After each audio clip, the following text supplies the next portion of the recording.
میری شہزادی، اتنی رات گئے تم جاگتی پھرتی ہو، اور یہ تیار ہو کر کہاں جا رہی ہو؟ وہی تو بتانے آ رہی تھی، رات لیٹ فون آیا تھا، یونیورسٹی والوں نے ایمرجنسی میں کچھ کام سے بلایا ہے، میری کچھ دوست بھی جا رہی ہیں، آپ سو رہی تھی، ڈسٹرب نہ ہو اس لیے آپ کو اس وقت نہیں بتایا۔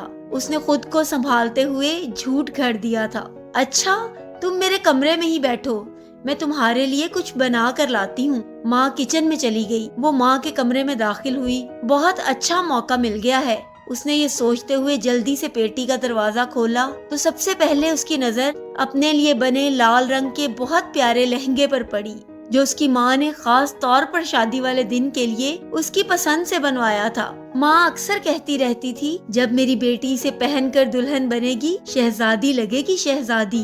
ایک سے بڑھ کر ایک اچھا سوٹ، بہترین بستر، ڈنر سیٹ، ٹی سیٹ اور نہ جانے کیا کیا سامنے آ رہا تھا۔